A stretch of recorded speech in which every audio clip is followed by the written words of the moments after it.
has been activated.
Go ahead. Okay, I will now call this meeting to order. Okay, Roll call. first of all, I have some opening comments that I would like to make. For any of you guests who have not signed in, could you please sign in right inside the door? Okay, there are many people watching, I'm sure, who have not watched one of our meetings before.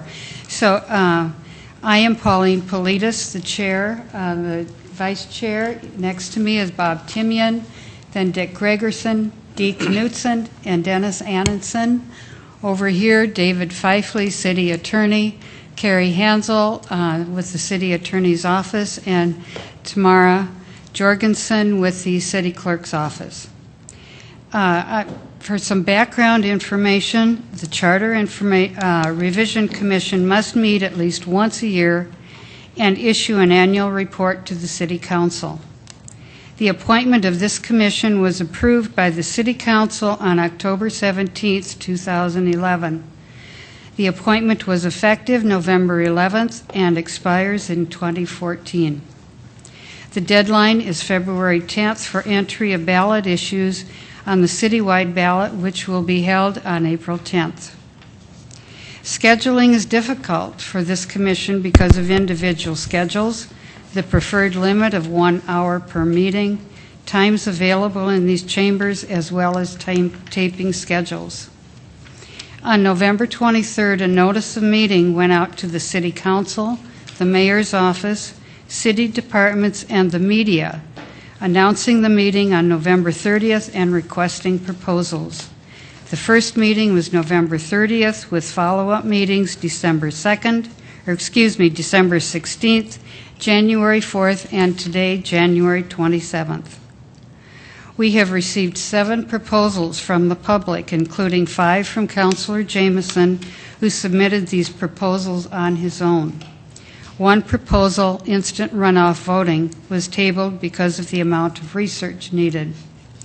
The legal department submitted 4 proposals, and the finance department submitted 4 proposals. We have considerations before we come up with this report. On April 10th, there can be up to 4 new councilors elected. Do we want to put anything on the ballot? If so, what should be included? Are there urgent proposals? What are the priorities?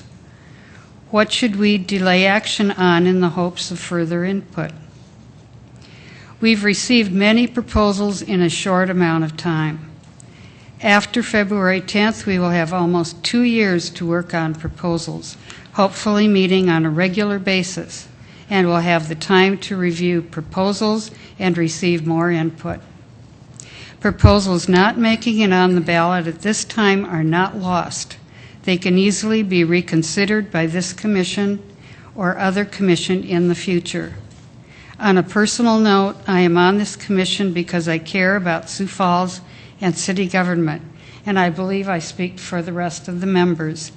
Are there any comments from commission members? Okay. Okay, next, approval of the minutes. Can I have a motion to approve the January 4th, 2012 minutes? I move to approve the January 4th, 2012 minutes of the Charter Revision Commission, Knutson. Okay, do I have a second? Second, Burgess. Okay, any discussion? Any additions or corrections? Okay, all in favor? Aye. Opposed? Motion carries. Okay, for public input, the City Council has a guideline of 5 minutes for public input. If we could kind of stick to that. If there is input on a specific proposal, which we will be talking about, if you could save your input until that proposal is introduced. Okay, public input.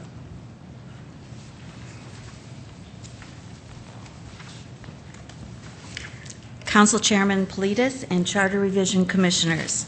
I am City Council Member Sue Aguilar. I presently represent the Southeast District of Sioux Falls and serve as the current Council Chair. I'd like to begin my remarks this afternoon by thanking you all for your service to the citizens of Sioux Falls by your membership on this commission.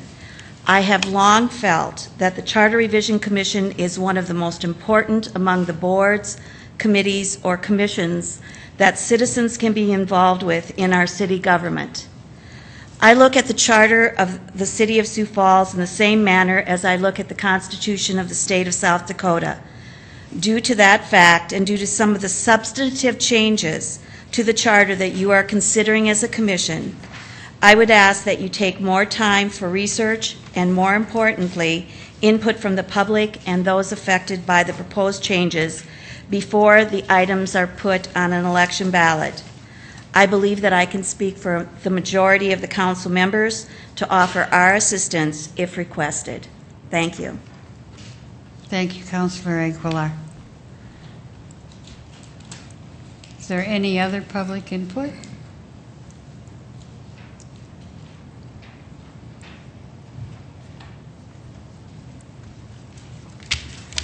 I'm Councilor Rex Rolfing from the City of Sioux Falls Council. And I want to echo what Council Chair Aguilar had to say. I thank you very much for being part of this. It's not a fun thing sometimes, but it's also something that you're doing for the same reason that I got elected to serve Sioux Falls. I understand your charge or your commission to make some changes in the charter that need to be made when they need to be made. And in sitting in and listening to the council meetings or the meetings that you guys have had, I'm kind of seeing three areas that look to be that you've gone over kind of over and over in areas. One was Mr. Kirby's area that he saw as some changes that need to be made. Another one is the need for lack thereof or need or lack thereof of some checks and balances. And the last one was the strong mayor versus weak council form of government that you've been discussing. Let's take a look at these. First, Mr. Kirby's area, where he talked about what he talked about and what he was proposing and looking at for the city of Sioux Falls. You've got to remember, Mr. Kirby was here a number of years ago when this whole form of government was changed. And Sioux Falls has changed. Not a little, it's changed a lot. Councilors have been forced in a lot of ways to make a lot of changes and to be more involved in government, mainly because of technology. There were not cell phones. There was not email the way it is right now. And we've been not only forced into it, but we've also wanted to be part of better government here in Sioux Falls. Not much more than what other ones, when Dee was there, obviously, and when other people were part of the government. But we've been there, and we want to continue to be part of it. We are not and cannot be part of passive government. It's just impossible to do that now. You've got to be part of a responsible government. We cannot just shrug this stuff off. Secondly, need or lack thereof of checks and balances in this government. The more I'm part of this government, and I haven't been a real big part of it before, but the more I know and I believe there's got to be more and more checks and balances. The more there are, the safer our constituency and the people of Sioux Falls are. There's a reason that government runs slowly. There's a real reason for it, because we're talking about a lot of money here, folks. It's for protection. Protection for you and for me and for all the people out there of the amount of money that we're talking about. When there's more than one set of eyes on things, it makes things run smoother. And it protects the people of Sioux Falls on how things are done. And as I have always said, someday these checks and balances will become very important when a not so honest person gets elected or appointed or hired to a position, and these safeguards aren't there. We're going to find out how good they really are. It's better to be safe than sorry. Lastly, the strong mayor versus the city council form of government. You know, I've heard this charter being described as a corporation, a large corporation, where the council is the board of directors, kind of legislating and doing that kind of thing. But in a good, strong corporation that is not a one-man operation where one man has put his money into it, as your operation, Dennis, where you've got the whole situation. The board of directors carries a lot of power. The CEO has to come down and report to the board of directors on almost everything. That is very important. The CEO answers to two higher powers, the board of directors and ultimately to the stockholders. Well, I would equate the board of directors to the council and the stockholders to the people of Sioux Falls, the electorate, the people who ultimately have the authority to kick me out, to kick the mayor out, and to kick anybody out who's not doing their job or is found to be incompetent. So, without kind of wrapping up here, Sioux Falls is and continues to change, and it's going to continue to change, and so does the charter. It needs to change too, but it should not take away some of those checks and balances that keeps us honest, all of us honest, the mayor, the council, the department heads, and all the employees of Sioux Falls. Everyone needs oversight. As I said, everyone needs oversight, not just the mayor, not just the department heads, not just the council. Everyone does. So I'm going to urge you, as Councilwoman Aguilar did, slow down. Not everything has to be done this year, right now, February 10th. Put on a ballot what needs to be put on the ballot, those things that can be changed without too much hassle, and then let's work together and get some good legislation, if you will, some good things on the ballot for next year. Thank you. Thank you. Is there any other? Good afternoon. My name is Andy Traub. I'm not a counselor. I was asked by Councilor Urbanbach to be a member of a redistricting committee, and it was the least exciting experience I've ever had, maybe in my life. But it was an honor to be asked to serve, and the pay did not exist. And I actually had a few people show up at the public input time and say, "Why did you waste my time?" And I said, "I didn't tell you to come here. We just sent you a postcard." And so I want to start off by saying that because your job can be worse than thankless. People can rip on you for not doing anything wrong. That's not my intention for what I'm about to share. I took my job very seriously, and I believe you are as well. These are, even with redistricting, there's a lot of checks and balances that need to be made. I have a few concerns with the way the last meeting was conducted, and I believe the direction of this commission in our city. So first I'll talk about the direction of this commission. I don't know how we can ever look at government entities, council, in the mayor's seat, and ever feel good about less balance, less transparency. And I believe that should be our overarching goal, not a document that was written whenever. It should be transparency, because the greatest defense of any argument is the truth. And that's all we want. We just want the truth to be out there, and then we can talk about it. And so the less ability for us to see numbers, for the council to see numbers, the worse. I don't want to slow things down to a crawl so that we get nothing done and contractors move on and so on and so forth. But we have to be very careful to create a lot of transparency, and that slows things down, and it's frustrating. But it's better than bloodshed, and that's the beauty of democracy. It's slow, but on its best days, no one gets hurt. Two more things. First, I find it beyond laughable, and I would say dishonest, that the mayor did not know that some of you were contributors to him. And the problem I have with that is it makes you look bad. And I don't think you did anything wrong.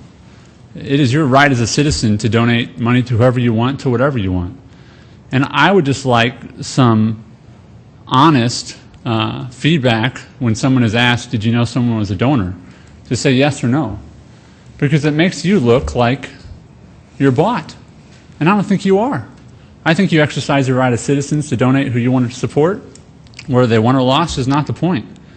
But for him to say that he didn't know that you were donors, it's not laughable, it's not ludicrous, it's not honest. And that discourages me, just as a citizen. The last is that I appreciate Robert's rules of order. I don't understand them. I find them archaic, and whoever Roberts is, he took a long time to get things done. But I believe they're in place for a reason. I felt, and I still feel like, what was done to Councilor Jameson was an abuse of the Roberts Rules of Order. And I would say, here's why. There's a spirit of the law, and then there's the letter of the law. The letter of the law says that you can stop someone from talking by saying, I move to end the debate. That's the letter of the law. But the spirit of the law was, shut up and sit down. And that's what Greg did, because he respects Robert's Rules of Law. It troubles me that the definition of that motion was at your fingertips. To me, it is an example of premeditated lack of openness, of transparency, and a fear of conversation. You have the power to suggest whatever you would like to put on the ballot. Jameson doesn't. You just have to listen to his input, and you couldn't even listen to that. And that discourages me, because there's a process, and we need to follow that process. So I would encourage you to continue to follow that process. I don't think you're bad people. I don't think you're perfect, and I don't claim to be perfect either. I want to help our city be better, and I know you do too. I would just ask us to be more respectful to public input, and whatever you decide, at the end of the day, it's up to the voters. So thank you for your service, and you can continue to contribute to whoever you want to. Thanks. Thank you. Madam Chair, I'd like to respond to the speaker. I would apologize to Mr. Jameson, but when I'm asked to come on a commission and donate 1 hour of my time, and the time is running into an hour and a half, and I have previous engagements, and if it was meant that way, and I know you're referring to me, that I didn't mean to cut off Mr. Jameson, that I just didn't have time for that meeting. And as far as the donations, for the media here, hopefully, if they're going to do a story, that the media serve the public and report the whole story and not half the story. Because not only did I give money to Mike Huther, I gave more money to Mr. Jameson, but nor did they say that in the paper. So if they're going to report on things, perhaps they should do their entire job and not do half a job. Because that's part of the problem with all government in our country, is because reporters don't report the whole story. Talk about the people and do not talk about the issues. So hopefully all the media here today will report the correct story and not half of it, and talk about the issues and not the people that are donating their time. Okay.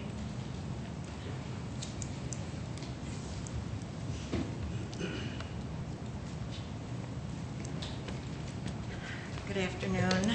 My name is Tam Baker, 1713 South Williams Avenue. Members of the Charter Revision Commission, I had the privilege of sitting in one of those seats during the last one with Mr. Gregerson, and it is kind of a thankless job.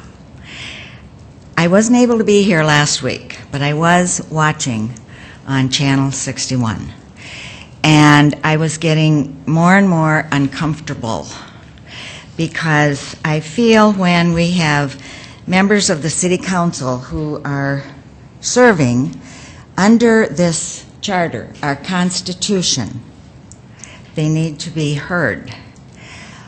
I don't recall, and Dick, you correct me if I'm wrong, but I do not recall that we had a time limit. It's okay, but if you cannot manage to get all of your business done in an hour, then maybe you have to take an hour another time. When you volunteer to serve, you don't get the privilege of saying, well, I can only serve for 60 minutes, once a week or twice a week or whatever. You have a very big responsibility for the Charter Revision Commission. I also wonder, and maybe it's been answered because I've heard other people voice the same thing. This Charter Revision Commission was not appointed a long time ago, was it? I mean, you are pretty newly appointed, it seems to We were me. effective November 11th. November 11th, and I can't remember when you started meeting and so forth and so forth. But to me, and I missed Ms. Aguilar's comments, I was shoveling snow, but I feel like we're really hurrying along, and I was so pleased when Ms. Rouse reminded you last time, careful how many things you're going to put on the ballot, because the voters are not going to educate themselves. I can promise you that, because it's not a real exciting thing to do, unless they feel it's something that affects them.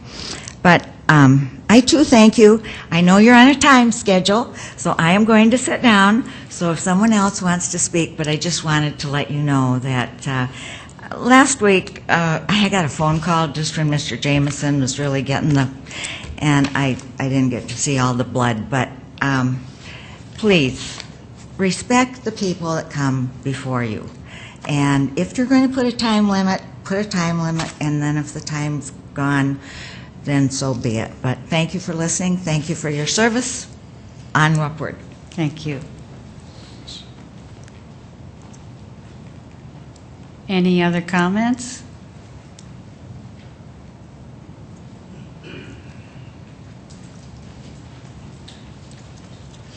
Good afternoon. I'm Mr. Weideman from Sioux Falls. I guess what I was going to say is regurgitating what a couple of these have said, and it pertains to you and Mr. Kirby, and the mayor stating that he did not know who donated money. However, he personally signed thank you cards to you and Mr. Kirby. I, for one, feel this whole ladies and gentlemen need to be disbanded, and it needs to start over. I do not think you can revise something in 3.5 hours that you've spent on it, not counting today. It's my understanding it's just a little over 3.5 hours that was spent giving Mayor Uther all the authority that he wanted before he appointed you people, and then you bowed down, and I don't know how it came about, but everything that he wanted, you were giving him. I guess I'll sit down, but that's my feeling. Thank you. Thank you. Any other input?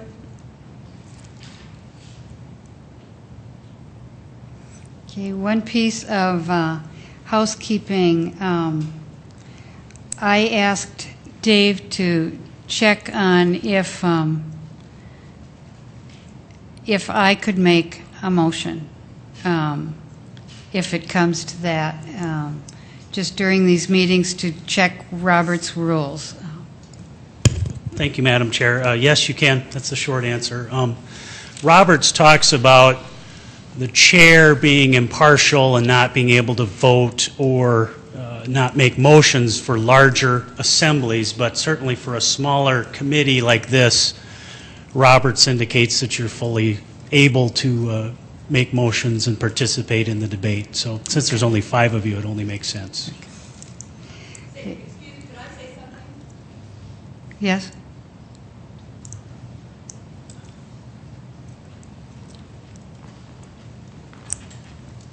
Teresa Staley. Here's some more public input. The city council that was newly elected in the last 2 years has worked towards redefining what their role is. And having been a candidate and been involved in watching this, I have been really excited to see that. To see these people, I think they've been very engaged. They take their jobs very seriously. And, you know, these people are our representatives. I live in the Central District. You know, we have a lot of segments in our society. So anything we can do to help people feel connected to what's happening in government is really a good thing. And when they started to pay more attention to the spending, and, you know, what's going on here? I mean, for years I've been trying to bring more awareness to this, but I see these people doing that. And so when they made the decision to start, I think they were looking into the closet of, you know, what can we do? Opening up the charter, and we can approve contracts. We want to approve contracts over $25,000. It was, to me, it was just exciting. It was wonderful. Mayor Huther is a very powerful man. I respect him. He gets lots of things done. He just made that event center thing happen. But I think we do need to have, I agree with what's been said, checks and balances. And one council member told me that Joe Kirby had told them that they shouldn't be spending so much time in their council role.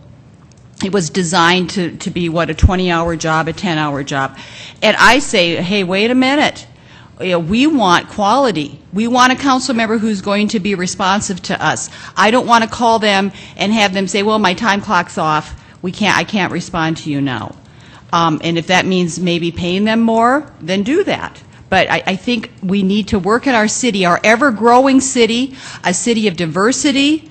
And if you, just drive around, you're going to see it's the part of town you live in is going to be totally different than what the other parts of town are. We need to be working to stay connected. So I think the things that are on the table right now are going to be working for a bit of a disconnection. So my vote is leave it as it is. Encourage the council, encourage separation there, and help the checks and balances to become even stronger. Thank you. Thank you. Okay, before we go on, is there any more input? Before we go on to the old business, I'd like to point out that in our last meeting, we did discuss limiting the number of items which will be on the ballot.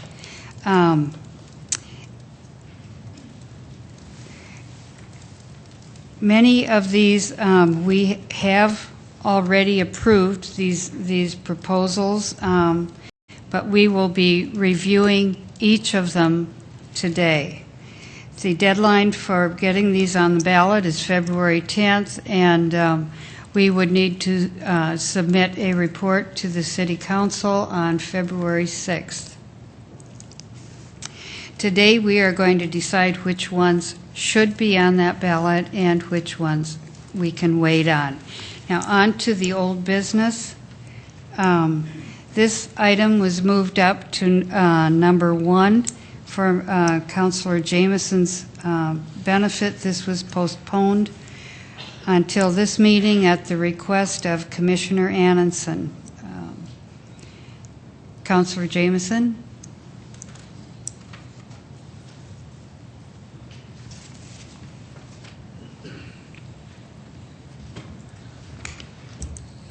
Thank you, first off.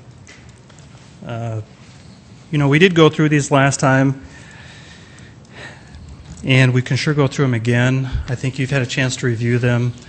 I've thought about them, and I've considered the idea that you've got quite a lot to consider.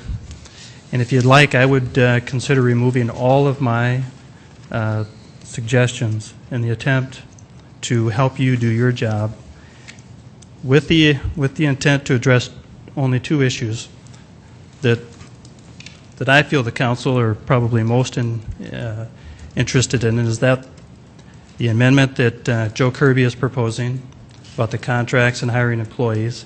Now, if you've already moved that along and you've decided to put that on the ballot, God bless you.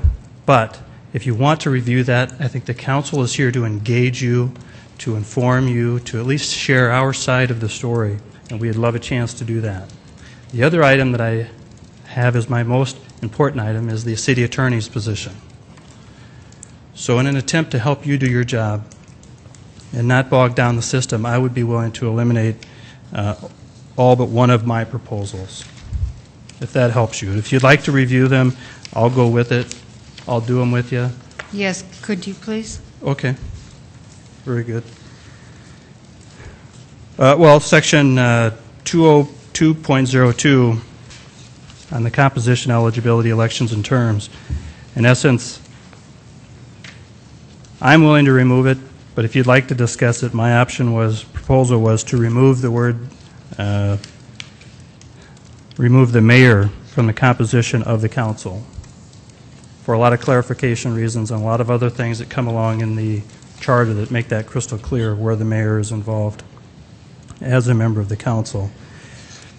But if you haven't, if your body hasn't found any merit for these first four items, I would pass. I really would, to help you folks and to really address the most important items that I think are in front of the body. So, you guys can decide, but I brought them up for a reason, because I thought they were important. I brought them to you because I thought they were important. I thought they would all provide clarity and, at the end of the day, better government for us, better understanding of people who are running for the council, people who are running for mayor, people who try to understand how the city government works. I'm willing to fight for all of them, but in the interest of what you've got ahead of you, I would be willing to put them aside for another day and let you consider them at another time. I think of all this discussion, that's the one thing you're missing is just more time. So in the interest of that, I'll just do it. Let me just do it. Let me just remove those first four items, unless you want to take them up on your own. But if somebody would make a motion to do that, I would not argue. Okay, I would like to specify first Okay. for those who are watching and listening so that they know exactly what we're looking at. Section 2.02 is removing, it's the composition of the council, and it said there shall be a city council composed of the mayor and 8 members, and this proposes to remove the terms the mayor, so that the council would be just the 8 members. For section 2.03, the mayor, the proposed revision is the mayor shall serve as a member of the city council, and with adding terms as specified by this charter. And section 2.08, the city clerk, it is adding the wording, the city clerk can only be appointed and removed by a supermajority vote of the city council. And the fourth one is section 3.03, the mayor's duties and responsibilities, and it's stating that the mayor shall preside at, and adding the terminology, the regular monthly and special city council meetings. Those are the first four. Is there any public input on any of these four amendments.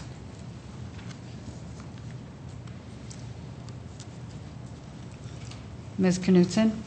Only if there's not any public input, I'd like to say something, but I want to wait a moment to see if there's any public input. I don't want to jump in too fast here. Okay. I would, okay, Mitch. Yeah, go ahead. Councilor Jameson, thank you so much for returning. We really appreciate your presence today. I just wanted to tell you again, we have 3 years, as you know, and we are in no hurry to put anything on the ballot, and we do apologize for our mistakes. As far as your first two proposals,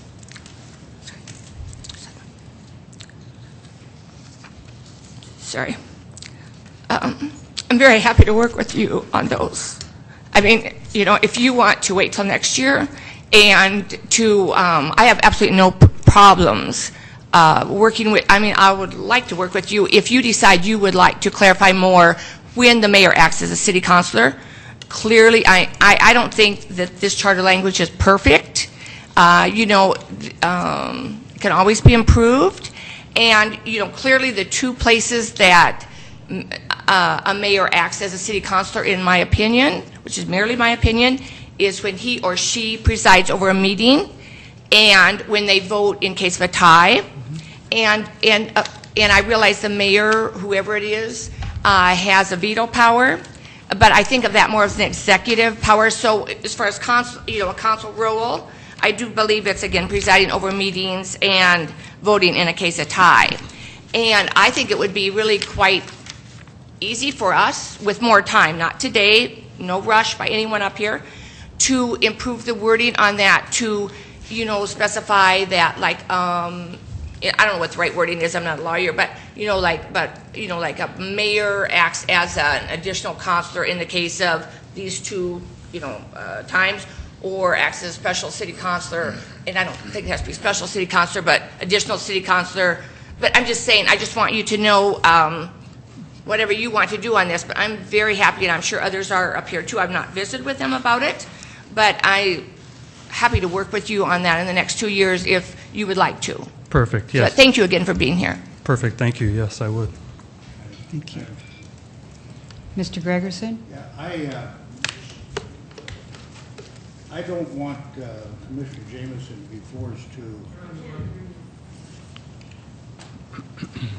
I don't want Commissioner Jameson to be forced to remove these proposals he's made, because I assume you thought they were important. Mm-hmm. And we probably got off to a bad start from the standpoint that we didn't get enough time. I don't think any of us wanted to be impolite to you or discourteous. It's kind of interesting. I was on the last Charter Revision Commission, and we never had anyone show up. We were begging for public input, and no one, you know, we didn't have anything that really excited people. It does. There are a number of issues now that are very important. I think we've got to start over. In my mind, we ought to take off those issues that are controversial and need more study, and just approve those that are kind of housekeeping measures. And then we don't need to meet that deadline. We don't need to be in a rush. It can wait. We could to have more time to give everybody a chance to give their position, and so I would hope we could do that from this point on. Okay. And so I appreciate your input, Commissioner, and hope we can work together to make this a better city. Well, I'm sure we can, thank you. Yeah. The interest level for me on the charter is by sitting on the council and trying to figure out what we have the rights to do and what we don't.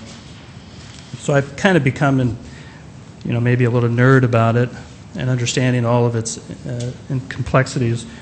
That's why I'm interested in, maybe in the past, others maybe just didn't feel inclined to do some of these things, and I just felt that the time was right and my knowledge of the charter was right, and I thought I'd bring it forward. So the extra time would be great, and I'm still willing to fight for all these and work with you and talk about all the details of every one of them. and I would appreciate the extra time. Okay. And on the fourth, or the legal officer. Right. That is the one that you are Well, interested in. this one and the amendment from Mr. Kirby, but if the wishes of the commission were to suspend or delay or postpone the action on the controversial items and give it the due process and the due time, then I could save this for another day. I know I went through part of it, but I do have a couple pieces I could add to at least the legal officer's position that might be beneficial to you. And so if you do decide to act on that, you would have at least all of my thoughts and opinions at this time. Okay. My suggestion is, since they are rather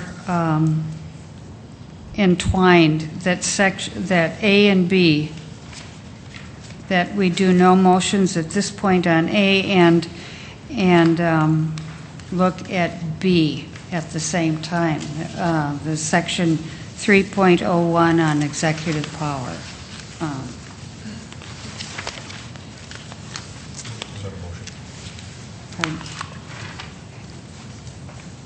Okay, and Dave, could you explain how we can, since we have approved these different ones, how we could rescind? Yeah. Okay. Madam Chair, thank you.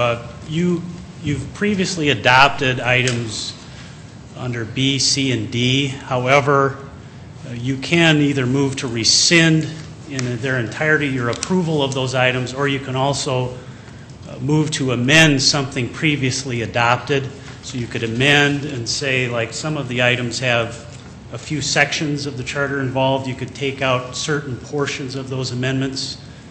And certainly you had discussed last time that you wanted to limit the number of items that were on the ballot, and that you wouldn't have any final document to propose to the voters until you approved that final ballot. So under Robert's rules, you gave notice your last meeting that you were contemplating that. It's perfectly proper under Roberts. A majority vote would be sufficient to accomplish those items. Okay. But again, if it's to place items on the ballot, you'd need the supermajority like we talked about. But if it's to take something off, then I think you could do it with a majority vote. Okay. Ms. Knudsen? Madam Chair, I may be confused here. I would be interested in hearing Councilor Jameson's further thoughts on the legal issue that he had. I sense that was his wish to share a little bit more with us before we remove anything. Would that be okay? That would be fine. Okay. Thank you. They're pretty brief, really, in the fact that we discussed last time that electing the mayor, Freudian slip maybe, electing the city attorney is not something that we want to embark on, because it's probably designed for a bigger city, and the idea of creating a new political body may not be the best interest of the city at this point. I think we agree on that. The idea that each body, the council and the mayor, have their own separate attorney for legal advice on ordinances and proposed ordinances, I don't think that's a good compromise, because we would find ourselves at odds having one attorney arguing with another attorney, and I don't see that as productive. Even though the council certainly has the authority and ability to hire their own counsel, we haven't exercised that in the past. We didn't want to go there. We still don't want to go there, I believe, if I could speak for the rest of the council. That's why this idea of having the council involved in the potential removal of a city attorney is a great compromise. That's the compromise we've been looking for, because we've known that those other options weren't good options. That's why this has come about, is because it's a compromise. We didn't want to go and hire our own city attorney. We don't want to make it so they're elected. We wanted to have it so we could get the attention of the city attorney just as much as the mayor does, and that attention comes with the ability to fire somebody. It's a harsh reality of the job. It's no reflection on Dave, not at all. It's the city attorneys that have come and the city attorneys that will have come and gone. The council is looking for the city attorney to be independent and frankly just in the middle and tell us exactly what the charter says, exactly what the outcomes of this ordinance would be if so passed. If the council is recommending something, we need advice on what the rules and regulations and the law is. We don't need an example where the city attorney is carrying water for one body or the other. And this is what this ability by the council to remove the city attorney will mandate that city attorney walk a fine line. It's a heck of a job answering to two bodies like he has to today. But at the end of the day, he's only answerable to one. He tries to serve both, but he can't do a great job of doing it. Giving the council this authority will really give him the independence he wants and needs, because he's at odds with us all the time. He's at odds with the mayor all the time, because he's trying to serve two masters, frankly. That's how I see it. I think most of the council sees it that way. There are several here that could attest to their own feelings about this topic, but that's really all I have to add, and I would urge your support on that measure. If there is some items that you should bring to the ballot, I would like to see that language added. Is there any public input on this revision, this suggested revision? Again, I'm Councilor Sue Aguilar. I agree with Councilor Jameson that there has to be an independence given to that position, but I guess I'd look at it maybe being handled in a different way. We give advice and consent to appoint this person, and what I'd like to see is the council giving advice and consent before that individual could be terminated. I think that gives that position that independence that they would need. And so that would be where I would like to see this go. Thank you.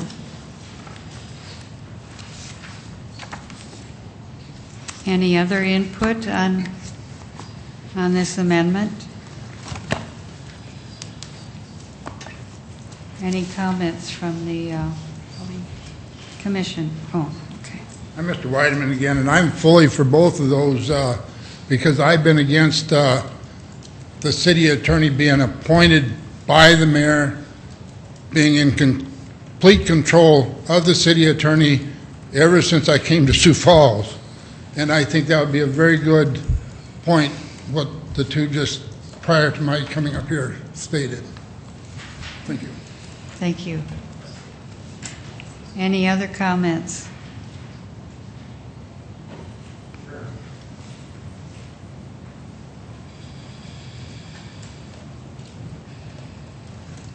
Councilor Dean Karski, just listening to this, and I think they're both great ideas, advice and consent for the protection of the city attorney position from the council for termination of the city attorney, but also the authority of the council to make the termination of the city attorney should the council, with the vote of a supermajority, feel it is necessary to do so.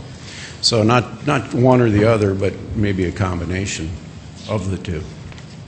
Thank you.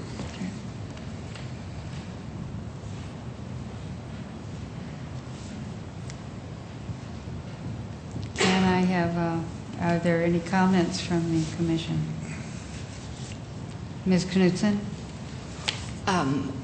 Well, first of all, I just respect those comments that were made, because I have visited some in the past with some of the city councilors on this very topic, and it is just really, I think, a very tricky area. I can still remember 10 years ago when I was appointed to the city council, before I even went to my first meeting, a city councilor took me to lunch and, you know, to know me better and so forth, and this was clearly the issue that he talked the most about during our entire lunch. And so, you know, I realize this is, you know, that this is just an issue that just is, never really disappears, and it has nothing to do ever with the with the current, with this attorney, city attorney, or the ones that were served during my time, and I think there were 3 during my time. So anyway, I just want to say I appreciate those thoughts, and that it's just an issue that is just so, hard. I search myself, think often, like, how do we really improve this? I know once Councilor Aguilar and I talked briefly about this topic, and as far as the advice and consent bit, and I'm sure willing to, consider that more. I just remember when I was a city councilor, and the mayor at that time, within a short period of time, let the city attorney go, or terminated the city attorney that was serving when I first started. And,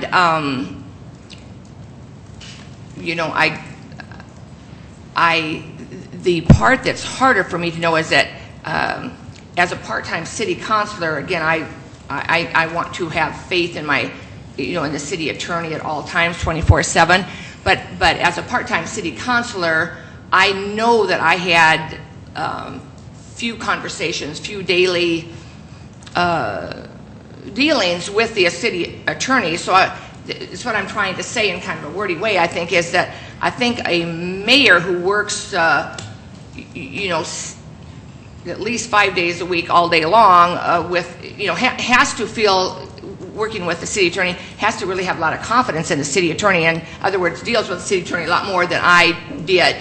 I guess I could have contacted her more if I wanted to. I mean, she was very accessible to me. So that's where I struggle, is that if in fact someone is the city attorney and the mayor, whoever it is at that time, has lost confidence, personality clashes, I mean, whatever, and I have no idea what happened when I was a city councilor on this, but I'm just saying that at that point, the mayor knows so much more about the situation than I do, that's my reservation as far as getting too excited about Councilor Aguilar's proposal, though I do respect her thoughts.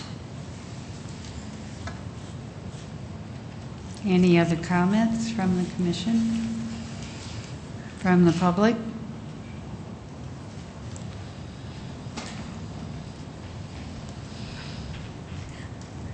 I'd just like to respond to Commissioner Knudsen. We do, on the council and leadership, have quite a bit of contact with City Attorney Fifley.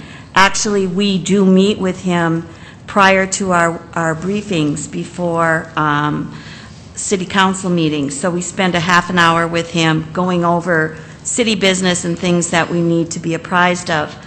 There's been a lot of conversation comparing city government and bringing on some business protocols or tactics. And so I asked my husband if the CEO of city could fire the council to the board of directors.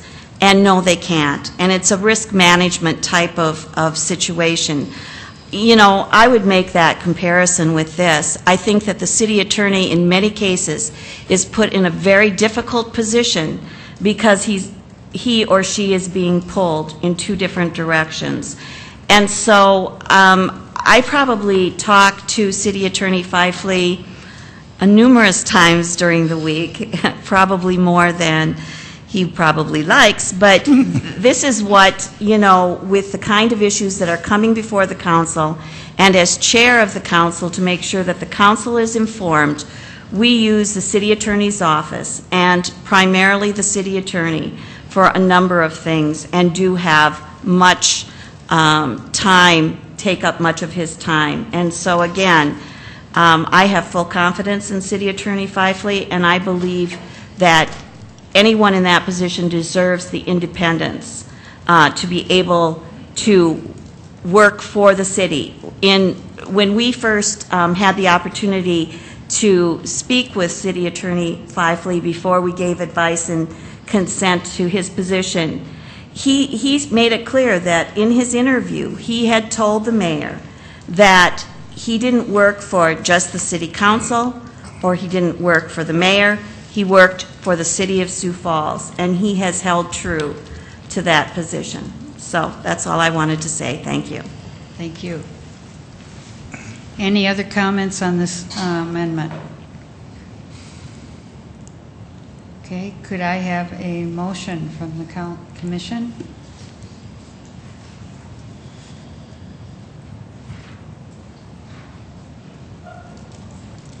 Well, may I ask a question? Yes. What do you want done with it at this point? Do you want to consider this as to go on the ballot? Well, I thought we were going to hold up and not make any decisions at this point of what goes on the ballot or not. Or am I wrong? And make that motion. Hmm? I didn't make that motion. Or do you want to go on to the next item, which is executive power? Well, I'd like to make a motion that we delay any official action on these measures, that the controversial ones. There's some we can pass, I think, without any problem. Okay. Others, I think we should delay and take more testimony. And I'll make that motion. Okay, do I have a second? I'll second that motion. Knutson. Okay, all in favor? Do we need a roll call?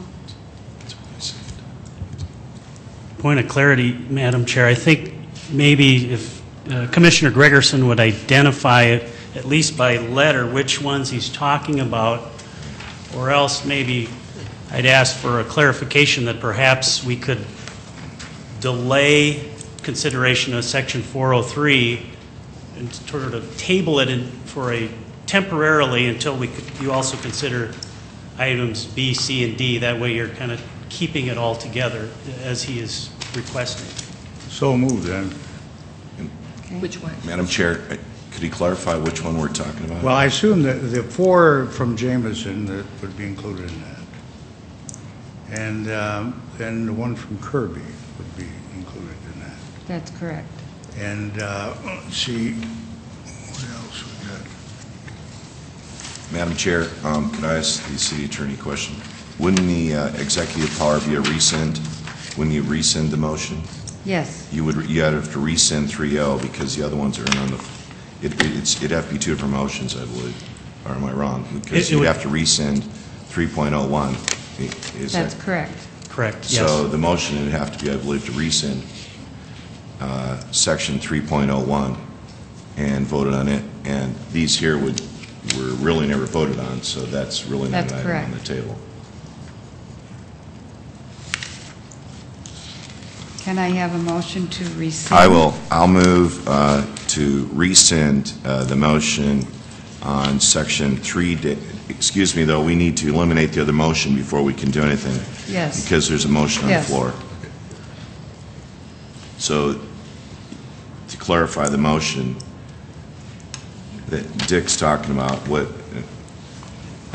Madam Chair. So I'm confused on it. Madam Chair, Okay. can I believe the motion is to table temporarily consideration of the sections indicated under Part 4, letter A is an apple, go on and discuss B, C, and D under letter 4 in terms of any possible motions to rescind or to amend something previously enacted, and then talk about Section 4A again. Is that correct, Commissioner Jameson? Or, excuse me, Commissioner Gregerson? Yes, yeah. Okay. That's And what I that was has- trying to do. Okay. Any discussion on that? So we're going to rescind, Madam Chair. No, we're not going to rescind in this motion. This is just for Mr. Jameson's. For temporarily Okay. tabling? You All right. cannot do Right, two things right, in one. yes. Yeah, Thank so- you. Okay, all in favor? Aye. Aye. Opposed? Motion carries. Madam Chair, I'd like to motion to rescind until, since there's so much debate about, and I think we need more public input on the Section 3-01 about the executive power, until a later notice, and where we have more public input, and we have till the next election in 2 years to have much input about that, and with Mr. Jameson's thoughts also. And I would make that motion to rescind 3.01 executive power. Okay, and Mr. Timian seconded. Any discussion? Right. To me, the item is, it came up, the first meeting that it was read at. The red light is on. But my TV screen doesn't work either, so. Here. At the meeting when 301 was read, there really wasn't, there wasn't any reaction from anyone, but I think over time there has been, and it certainly makes sense. I think always our goal was to get it right rather than to get it quick. It's interesting that the number of people in the community who had assumed the ballot was already written was out there and chastising us for trying to do a job, trying to work through the situation and jumping to the conclusion that it had already been made. That was really disappointing. I suppose with the item that come up today with people about contributions and relationships, I should probably say that I've contributed to a variety of city commissioners, city council members, excuse me, commission was a long time ago, and have given advice and consent to several as well. And the one that has done, and Dean, of course, is my insurance commissioner, Councilman Karski is my insurance agent, and Councilor Jameson has at times removed my snow. I don't want this to be a bone of contention down the road with those relationships on that. But I think it makes sense. I think as a group, there was always what is there. When the comments came up, we will, that it would be to delay. But I was surprised at the number of people who jumped to the conclusion as to where it was at. So I think it makes a lot of sense to rescind that. Okay. Any other discussion? Madam Chair, I would echo what Mr. Timian's saying, and that once again, I'll say to the media, if you're going to report an issue, report it accurately, because I have given money to many mayoral candidates for the last 15 years. And if you're going to report something, please report it accurately, not inaccurately, and try to mislead the public, because it's about the issues, and it's not about the people that are donating their time in this commission. Thank you. Okay. Could I have a roll call vote on this motion? Commission members Timian, Yes to rescind.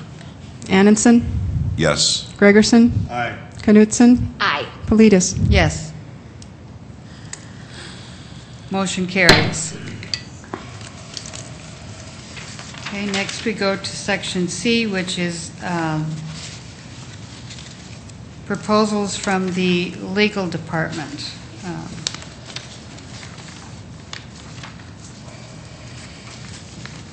Dave? Thank you, Madam Chair. These four items I introduced, I think, back in about December 13th, and frankly, two of them are about as housekeeping as you get, merely technical issues that bothered me as an English major and lawyer rather than needing change. I threw them out there at the time because we just weren't getting a lot of input or feedback from that earlier press release and request for proposals. And in light of certainly the Commission's goal to try and keep the ballot issues to a minimum at this point, I certainly would request that the approval of all four be amended so that the only two remaining would be Section 101 and Section 7.01. And just to clarify, the amendment on 101, I've talked to several council members about this, and from what I'm understanding, this has widespread support. And what it does is it clarifies further the powers the city has under the charter, and in particular, it grabs a sentence out of the state constitution regarding the powers of the city under the Home Rule Charter. and I think it's something that has widespread support, and I would urge that it remain and be passed on to the voters for their approval or not. And then on section 7.01, that is an item that would expand the Board of Ethics jurisdiction to include oversight regarding possible election ordinances violations for current city officials. This particular item has had a lot of vetting through a process through the Public Services Committee of the Council that recently passed 4-0 some revisions to the Board of Ethics and other issues so that they can have that role. And the Board of Ethics also unanimously supports this particular expansion of their role so that you have an independent city board overseeing possible election ordinance violations for elected officials. It currently reads where the city attorney has that function, and I think most, if not all, the councilors are supportive of this, as well as the mayor, from what I understand, and I think it's just gained a lot of widespread support. So I'd urge that you do an amendment so that you delete essentially the prior two that are technical only, and then keep the other two. Madam Chair? Ms. Knudsen? Thank you.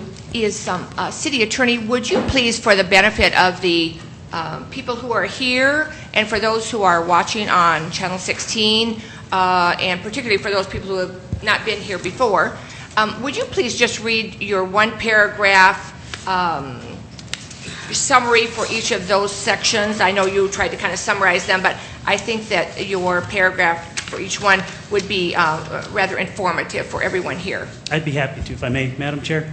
Yes. Okay. I submitted a memo that I believe is attached to the agenda electronically, and that was passed out. But it's dated December 13th, and I indicated under section 1.01, the National Civic League, which drafted the model city charter from which our charter was fashioned, recommends that a charter should lay claim to all powers that the municipality may legally exercise under the state constitution and laws. The League also recommends that a charter should encourage courts to interpret the powers of the city as broadly as possible. The South Dakota Constitution provides that these powers are to be liberally construed. So this amendment would be consistent with the state constitution, and that's cited South Dakota Constitution, Article 9, Section 2. This particular amendment is taken largely from the charter of the city of Lincoln, Nebraska. Then under Section 7.01, Subpart B, the memo states, this addition would grant the Sioux Falls Board of Ethics the jurisdiction to hear any complaints about current elected officials' conduct related to municipal elections. Other changes would need to take place in City Ordinance Chapter 14 to complete this transition for the handling of such complaints from the city attorney to the Sioux Falls Board of Ethics. The goal is to have any such complaints heard by an independent citizen board, as is done with complaints about elected officials' alleged conflicts of interest. The Board of Ethics would be best suited to handle such complaints. And as a prologue to that, an update, those ordinance revisions are also going through, and I think they're having council support as we speak, but I'll let some of the councilors address it if they want to as well. So. Sure. Any input on Bob? Okay. When you gave us Section 214, that's where South Dakota codified law said the ordinance have to be reviewed every 20 years. Would there be a case if we didn't put this in, that in 2013 someone could say the ordinances are not valid under the state law? No, that was just a technical issue, Commissioner Timian. That was not something that needed to be done. I just wanted to take out the reference to 1972 and 1992 to just keep the charter more current. But by state law, we still have to do it every 20 years, and the charter still requires it. So it's even though it doesn't say that it was reviewed in 2012 and it's been 21 years, that's not going to be a problem? It's being done right now. 2012 is, we're going through it right now, so it will be done by the end of the year, yes. Okay, but it won't be reflected in the charter. Right. So in 2013, it'll be 21 years old. Can I clarify that? Sure.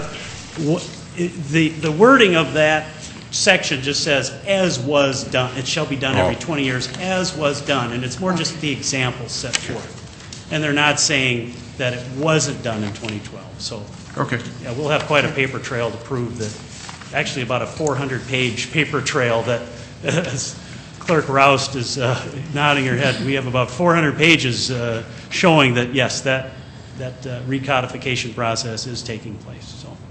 Okay. Okay, and do you want, Chairman? oh, Yeah, B? even though that, these proposals, again, it sounds like are not controversial, and I know a couple of them are really housekeeping, is regarding the fourth one, as far as the Board of Ethics is concerned, with a city election on April 10th, as we all know, and the fact that we will be electing on that day for city councilors, is that I think that before we run into any serious questions as far as campaigning, election kinds of violations or alleged violations or whatever, there is a big part of me that would really like to get that proposal on the ballot, but I don't. I really, with this many city councilors here today, we really appreciate you being here again, and we really appreciate all the work you do for our great city. Is that I would really help me personally to vote to put these four proposals from the legal office or from the city attorney's office on the ballot. If in fact I heard from some of you, I mean, I know Public Services Committee has worked on these quite a bit, but that's not all the councilors. That's just for the councilors, and so I just haven't had a chance to visit with any of you to find out. Do you is this a great improvement in your mind? Is this a necessary addition, change for our charter? Where are you with this?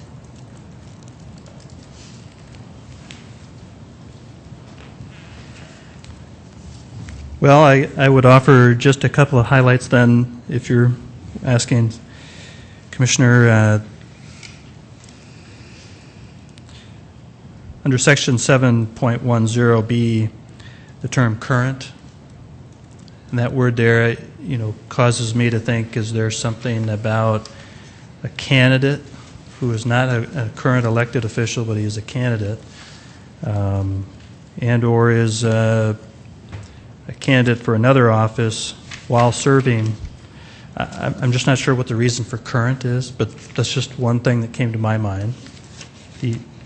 The other was just a note, if I could, on the intention of moving this from the city attorney to a board of ethics.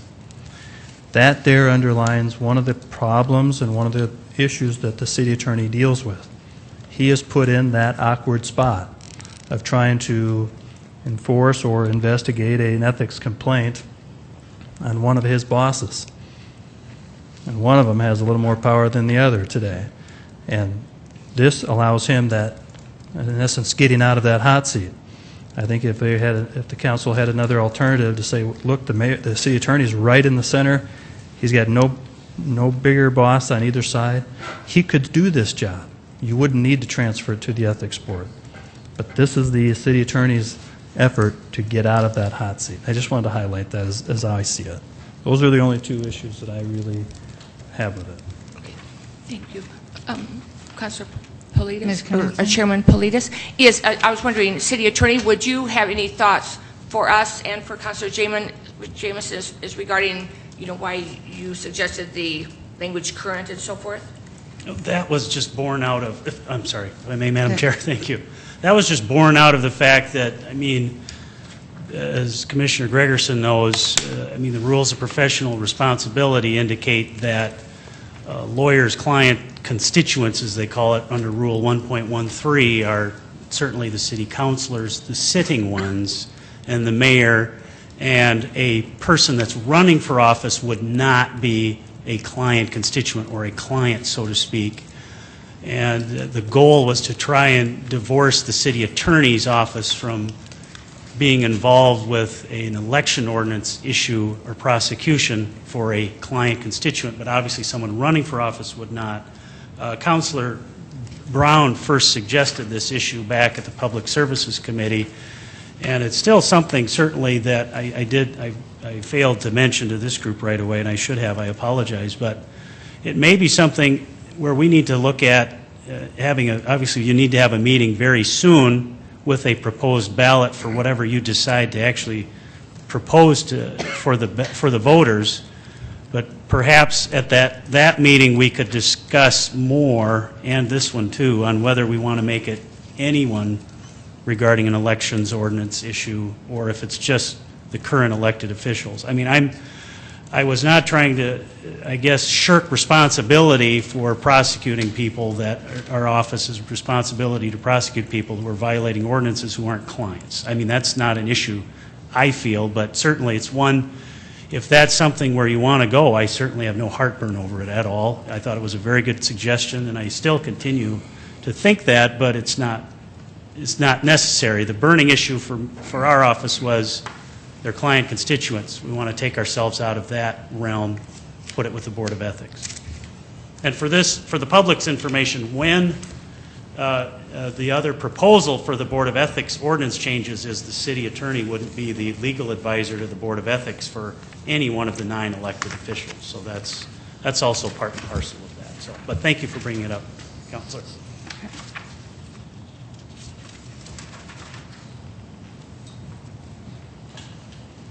Any other comments on this section 7.01?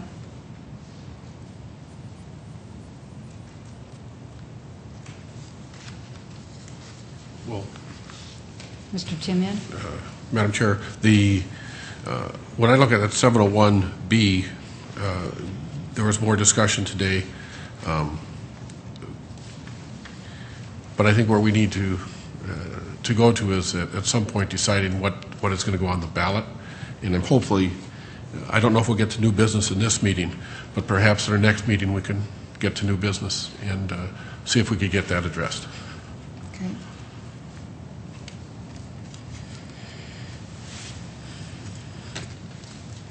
Is there the wish to not indefinitely to put this off also until we have heard from the finance suggestions as to what might be priorities in those proposals? Ms. Knutson? Chairman Politis is, I actually, I really wonder if that wouldn't be a good addition to, I'm referring to section 7, I might have put my glasses on so I can read, 7.01B, but regarding the Board of Ethics, but is that I really, I'm not sure I'm ready to vote yet today to put that on the ballot, even though I know that we have an election coming up on April 10th, but I really like the idea of Board of Ethics handling complaints about, election allegations, but there is a part of me that wonders if that shouldn't apply to all candidates running for office, not just the ones that win, and so I'm struggling a little bit with that one.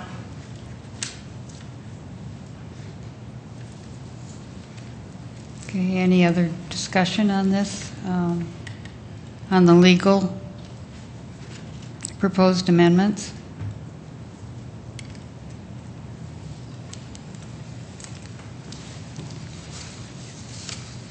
Okay, is it your wish to temporarily put this aside till we have gone over the finance? Could I have a motion to that effect? So moved. Mr. Gregerson, okay, and the second? Yes, Knutson? Okay. Any discussion?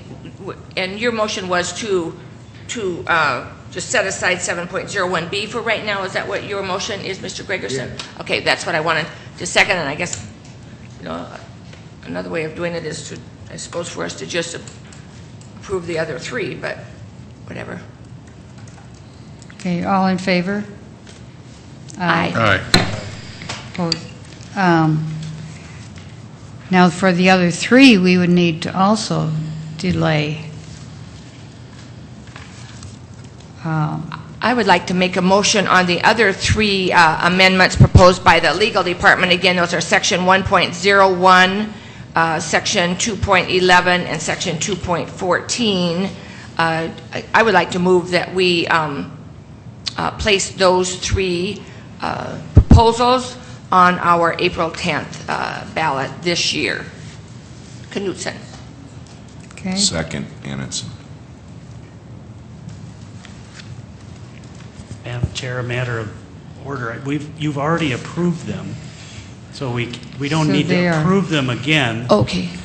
What I was asking for was a motion to amend the prior approval so that we could take off the two technical ones, 211 and 214.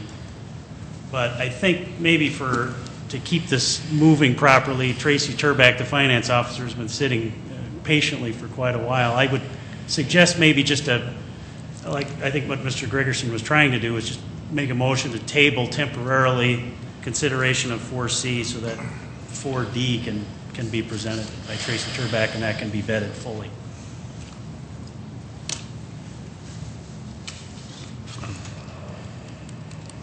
And is there a motion on that? Isn't there a motion on the You floor? have a motion on the floor. Could you read that motion, please? The motion was made to place Section 1.01, Section 2.11, and Section 2.14 on the April 10 ballot. Motion made by Knutson, seconded by Annenson. Okay. Ms. Knutson? My only, again, I don't want to I'm not trying to bog us down more in technicalities here, but, I always felt like anything that we voted for up to this point, that we were voting for kind of concepts, but I never ever felt like that we had decided, to me, they were concepts, proposals that there was a consensus on, a majority vote on, or, more than a majority, because it takes more than a majority, it takes 4 of 5 of us.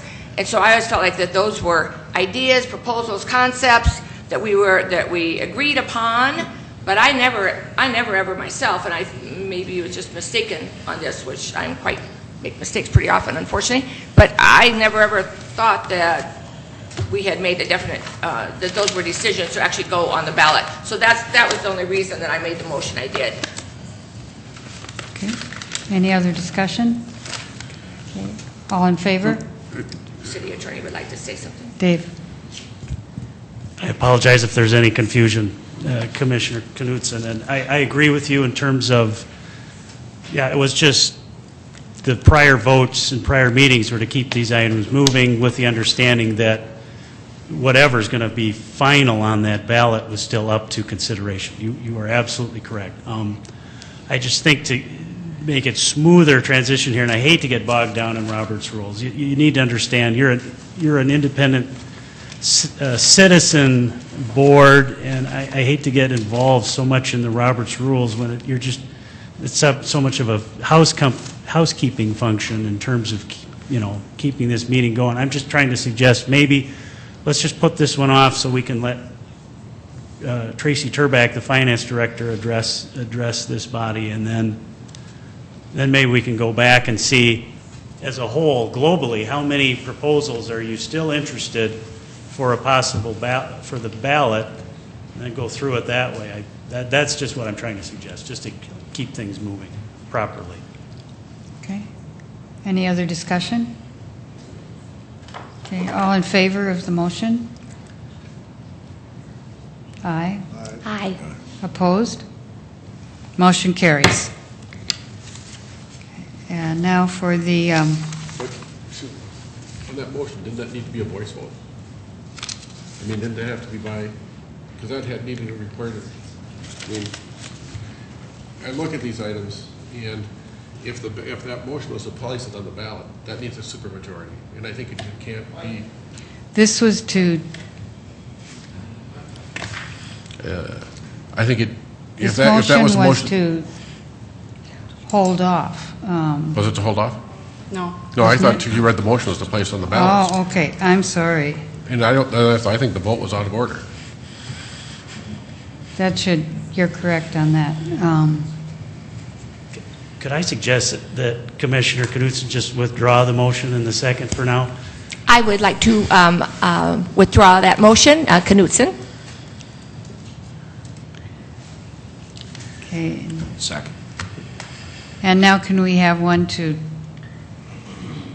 delay action on the 4? Okay, can I have that motion? So moved. Timian. Second? I second that motion, Knudsen.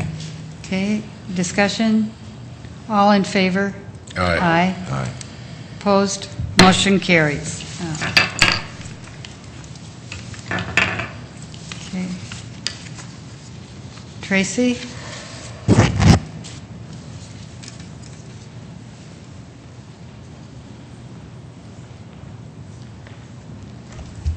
Good afternoon, Madam Chair, members of the Commission. I really don't have a lot to present to you today. I can certainly recap our discussion from last time. I did come with 3 recommendations for you folks to consider, all involving Article 5. The first recommendation involved combining Sections 5.05 and 5.06. The second recommendation involved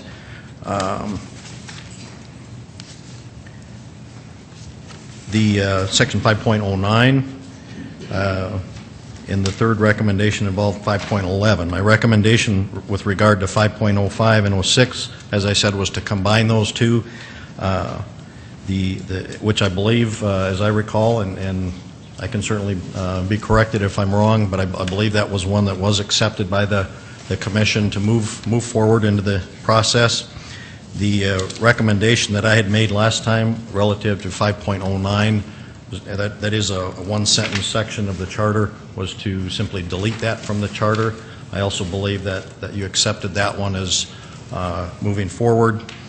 And the recommendation for the amendment that I'd made on 5.11, I believe you rejected the recommendation on that. So I would certainly stand ready to answer any questions or try to explain any of those things further if needed.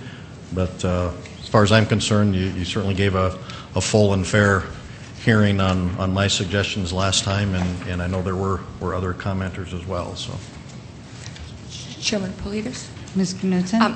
Thank you, Mr. Trubat, for being here today. Is that for the listening public, those who are here, those who were not here last time, and those who are watching on Channel 16, would you briefly, I mean, I have a great advantage over them because I have your nice summary in front of me, but would you please share a little bit about those, even though we have heard them before? Sure, I'd be happy to. The combining 505 and 506 would really accomplish three things. First, it would amend the charter so that the council would approve the budget for appropriated funds only once by adopting the annual appropriation ordinance. Under current practice and current charter, the council actually adopts the annual budgets in September by resolution. The budgets for all funds are adopted by resolution in September, and then for what we refer to as appropriated funds, the budget is approved again in October by ordinance. And this change that I'm suggesting would remove that redundant step in the process.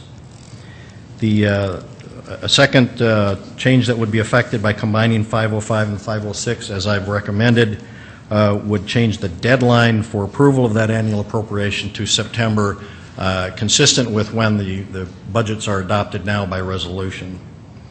The third change would affect the publication of the budgets for proprietary and trust funds. Currently, the charter calls for those to be published by December. The change that I'm recommending would have those published much earlier, at the same time the other budgets are, following adoption in September. So that's the first one. The second one on 509, which I recommended just simply eliminating, as I said, was a one-sentence section in the charter. In my team's review of the charter, it appeared that that particular provision had never been implemented. It had been in the charter for many years, and it seemed to serve no particular purpose. As I mentioned to you last time, I don't have any strong feelings one way or the other. I don't believe it serves any purpose, but at the same time, it certainly does no harm to leave it in there. So I don't have a strong position on that, but my recommendation was to remove that. And again, on Section 511, that dealt with the capital program and would have amended the charter to require the mayor to submit his recommended capital program by August 1st. Currently, the date in the charter is July 1st. Okay. Thank you. Are there any of these that you would strongly recommend that we have on the ballot? My preference would be certainly I would prefer to see all of them on the ballot, but I understand you folks are deliberating that. The combination of 505 and 506, I think, would remove some confusing provisions and some redundancies in the process, and I believe there was support from Interim City Clerk Sue Roust on that particular provision last time as well. So I would hope that that's not considered one of your controversial issues that you're dealing with and would be permitted to move forward. As I mentioned, the recommendation on 509, even though you approved it last time to move forward to actually remove that from the charter, again, I don't have a strong preference one way or the other on that. You can certainly do as you wish from my perspective on that particular issue. And I certainly respect and accept your decision on the changing the date on the capital program as well. So I'm not here to try to convince you to reverse your decision from last time on that. Okay. Is there any input?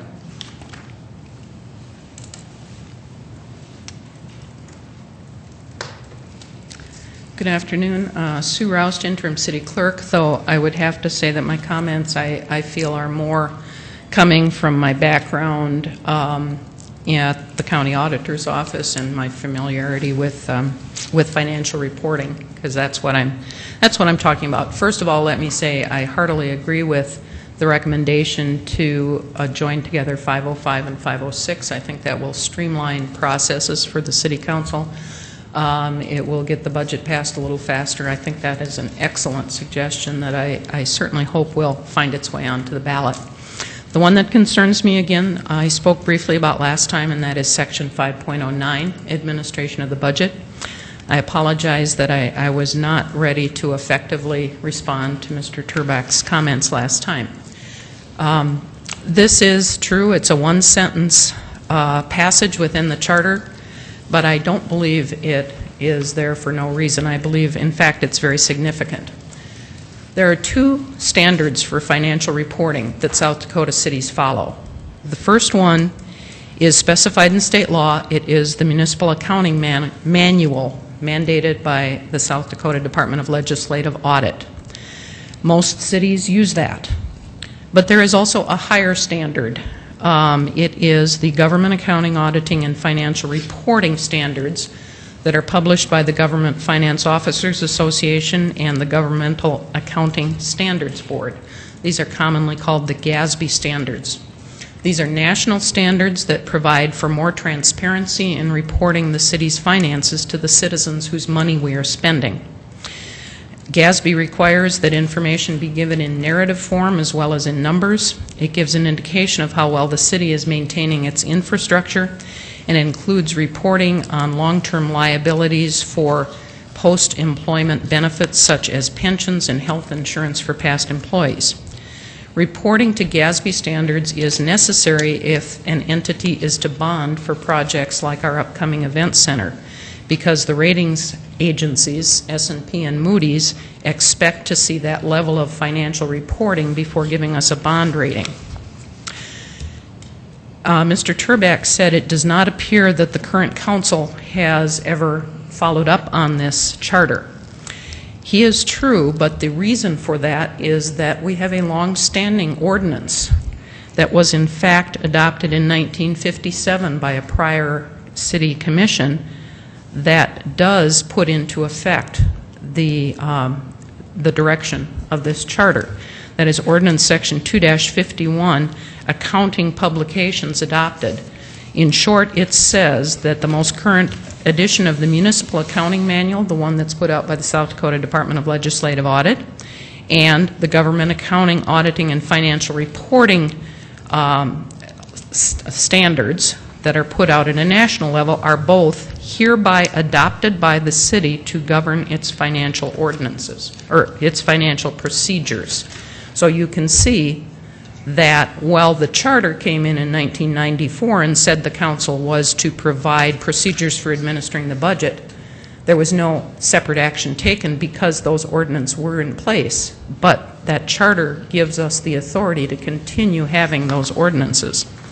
I do believe that the ordinance and Section 5.09 of the charter are clearly in accordance with Charter Article 2, Section 201, which states that the council shall act as the policy-making and legislative body of the city. I can't think of many things more important than to set the policy for financial reporting that says the standards that we would expect of our financial reporting and that our city finance office has been providing to the citizens for years. Based on that, I feel that this is not a do-nothing sentence. I think it is an important one, and I hope you will consider opposing this move to put this on the ballot. Thank you. Thank you. And as was mentioned, we did approve the Section 5.05 and 5.06 and also the 5.09 in our last meeting, and did not approve the 5.11 capital program. Ms. Knutson? Thinking that we approved them in concept, but we were not making a final decision last meeting or the other meeting before that on exactly what we were going to put on the April 10th ballot. I would like to make a motion, if I may. And I would like to move that we, and maybe I should have waited to see if there were any more city or public input on this, but I would like to make a motion that we add only to our, as far as the financial department's recommendations, that for our ballot on April 10th, that we only place on the ballot the combining Section 505 and Section 506, again respecting interim Sue Rouse recommendation not to go further than that. Knutson. So what we would really need to do is rescind 5.09. Madam Chair, I would suggest getting any public input before. Okay. Yeah, sorry. As Commissioner Knutson already indicated, Yeah. let's get some public input Yeah. before you're making any motion. Is there any public input on either of these sections from the Finance Department?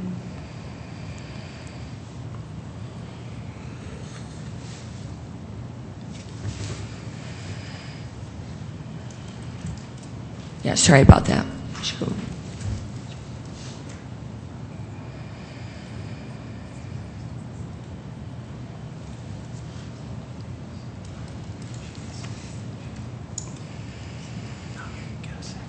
Get a second. Okay, can I have, there is a motion on the, could you repeat that, Dee, please? You'd like me to repeat that motion? Yes, sure. I would like to make a motion that we, that our commission, that the Charter Revision Commission, place on the April 10th, 2012 ballot only one recommendation from the Finance Department, and that would be to combine Section 505, which again is called City Council Action on Budget, and 5.06 Appropriation and Revenue Ordinances. I'd like to combine that as recommended.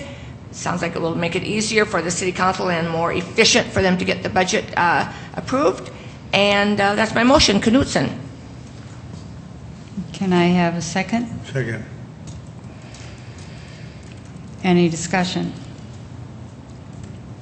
Okay. So when we voted on those last time, how would that motion, how was it worded, or?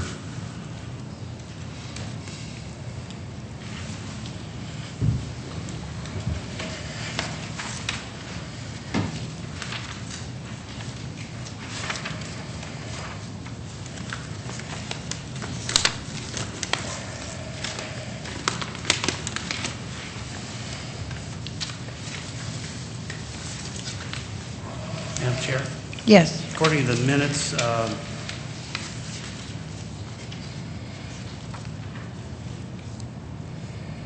we already had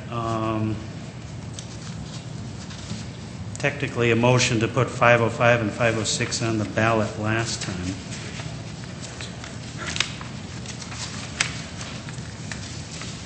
And also 5.09, correct?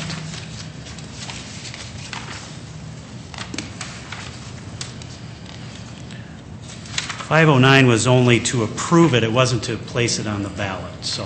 Okay.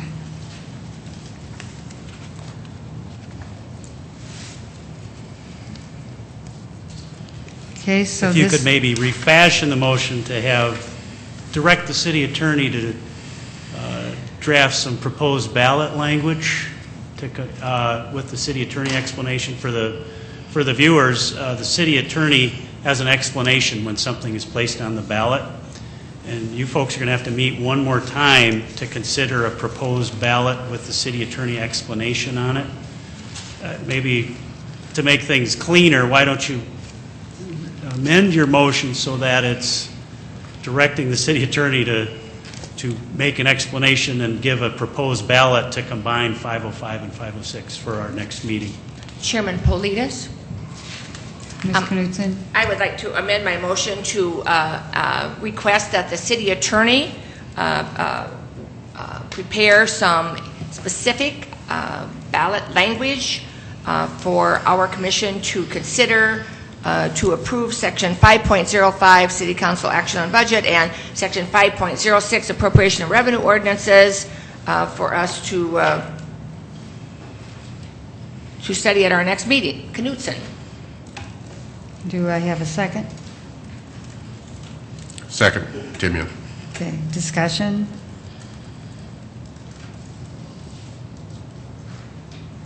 Okay, roll call vote. Commission members Timian? Yes. Annenson? Yes. Gregerson? Yes. Knudsen? Yes. Politis? Yes. Motion carries.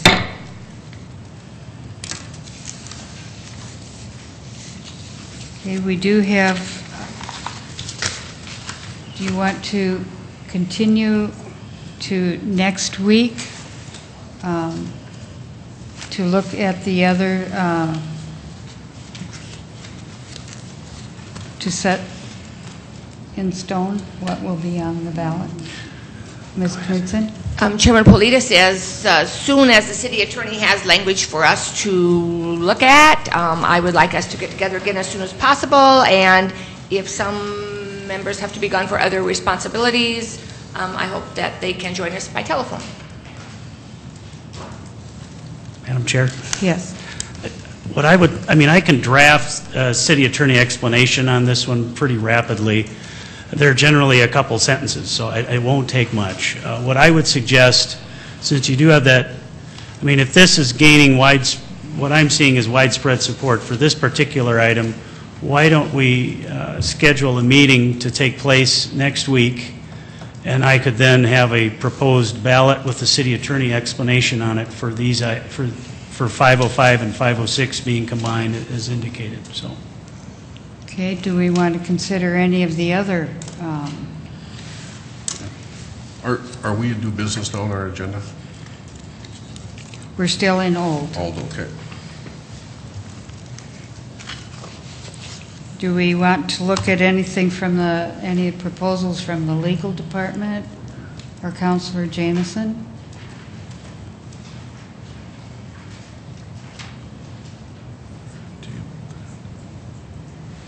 Or only the finance?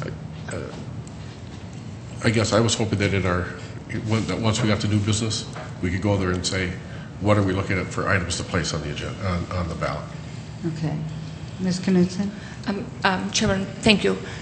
Yes, I would like to spend some more time on the legal recommendations. I'm particularly interested in seeing if we want to take the Board of Ethics proposal a step further and, either talk about, winning candidates or all candidates and see if we can just improve on that if there's a reason to improve on it. again, we've had, several discussions on that, and I'm in, no hurry. I don't care if this makes the April 10th ballot, but I think it might be helpful when we get further down the line with campaign violation allegations with several people running for office.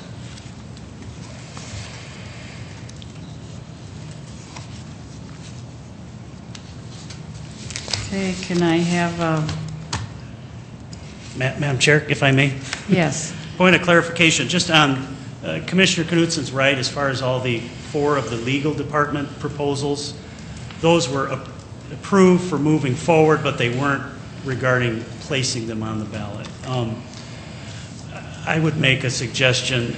I mean, the one issue, I think, is whether we want to have the Board of Ethics considering current elected officials' issues or have any candidates as well. I think the rest of the language, I think you're in agreement on, so the question really is if I could place some kind of either-or language proposal for your next meeting, we could maybe consider that one item for the next time in terms of whether we want it, because I'm just afraid, and I don't want to rush any process, don't get me wrong, but we have the 2012 election that this either will or won't be adopted if you place it on the ballot. If you don't place it on 2012, you'll have the 2014 election as well, and if we have another special election or something comes along, you could have 2 or 3 elections before you have that authority given to the Board of Ethics. I think it's a issue that we've all identified and a jurisdiction that needs to pass to the Board of Ethics. I think that's one of, I don't want to sound like I'm speaking out of self-interest, but frankly, it's just one I don't want to see linger for 2 or 3 more elections. This is one I am going to push, if it's all right, respectfully. I think it's just something we don't want to leave hanging. Ms. Knudsen? Well, I agree with the city attorney on that, and again, I just think it's important that anyone running for office, whether they win or not, play fairly, and that they really follow every one of our campaign rules, and if they don't, and they do not win the election, or they don't win a runoff or whatever, I still feel like that they should be prosecuted or exposed or, reprimanded or what publicly. I mean, I just really have lots of respect for our campaign laws, and I think they should be followed by all candidates.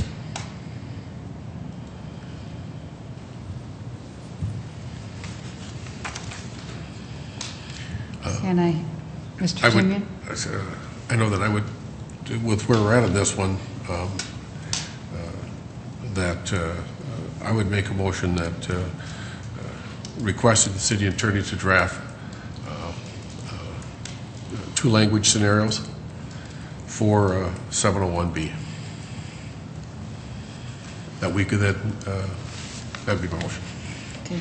Do I have a second? Second, Annenson. Okay. And I guess what my thought is it's going to give us some time. We can look at that one.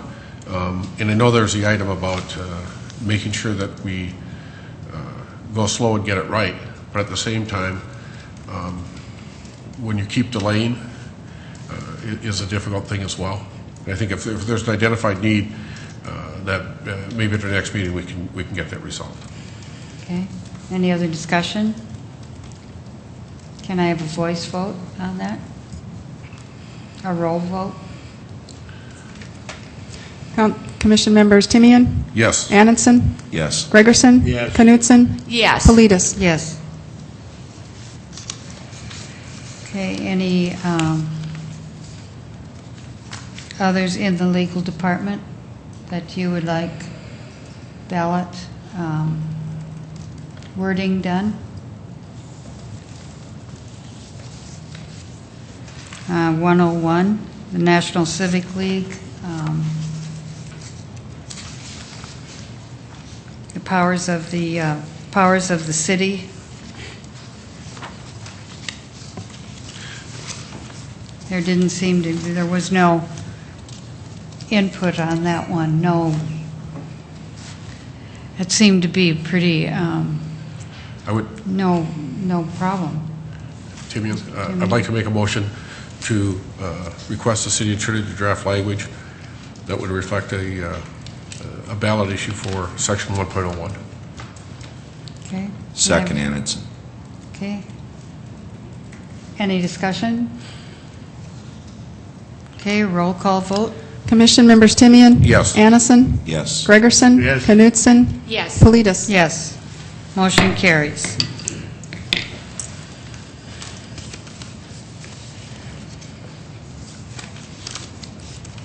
Okay,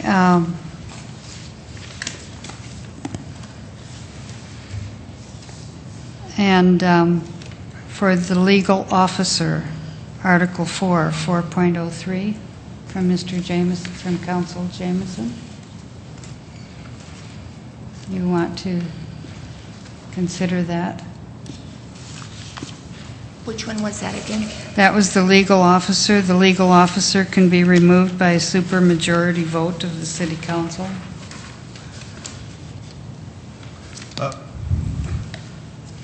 And I'd like to wait on that one. I mean, I think we need a little more. More input? Yeah, personally, I do. I don't know if the rest of Right. The concept of advice and consent, I think just need some time to work through those items. I think it's fine that the area gets addressed, but again, I think with the time that we have, it isn't adequate to put it on the ballot this time. Okay. Do I need a motion on that one, which we have not considered it before, so. Okay, I will, is there any other business? Ms. Knutson? I was just wondering if while we're here today yet, if we could set our next meeting, and I just thought for starters, again, city council meets on Monday, and so I just thought just to get the discussion started, but it's nice while people are here to know when our next meeting is that I'd like to suggest that we meet again next Tuesday. I believe that's February 2nd. Don't have my calendar in front of me. At 3:30, that's just or earlier, I can meet at 8 in the morning, I don't care, but I'm just saying for discussion purposes, let's set a meeting. Did you say Tuesday or Thursday? I said Tuesday, but that's just to kind of go down the rest of the days of the week, Tuesday's the 31st. Okay, thank you. I thought we had one set for Friday. There was, Don't we? a request did go out about Friday the 3rd. I think Tamara has reserved the room for Friday, February 3. Is that right, Tamara? Yeah, next Friday. Oh, sorry, I missed that. That's somehow. okay. I don't know how I And, missed that, but did just- that go out today? What Okay, sorry, I missed that. what time was it, 3 or 3:30 that we could start? It's showing on the notice of public meetings is 3:30. You can always change that. Okay, sure. Okay, that's just perfect. Okay, and you will be out of town. I'm going to be correct? out of town. Okay, would you be able to call in?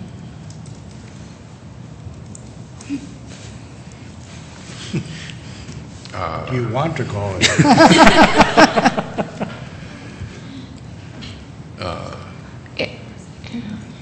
I mean, is there any advantage to us meeting earlier in the week when you are still here? I mean, I like the Tuesday meeting. Well, I won't be here Tuesday. So, No way.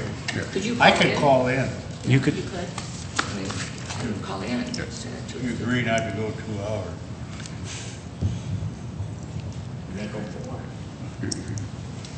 okay, because the meeting next week then is primarily going to be looking at language and then adopting as to what's going to be, what the ballot's going to look like. Correct. Correct? Historically, though, if I may, Madam Chair, those historically have been expedited in terms of not 2 hours, because at that point, you're just looking at language that we've already discussed, and again, the city attorney explanations will be 1 or 2 sentences. They've been very short. I'll be very succinct. But I think on 701B where there's That's two the one area of versions, that's discussion. the one will be probably be some discussion on. Well, if we meet Tuesday, we won't meet Friday then, is that right? That's correct. What time on Tuesday? It's totally up to you guys. What about 3 o'clock? So we don't feel as rushed there. you know, I don't want us to feel rushed about anything. 3 o'clock Tuesday? January, what, 31st? 31st. Does that work for, Dennis, does that work for you? I got it down. And then I need a call-in number too, but whatever that is. Okay. Thank you for being even willing to call me.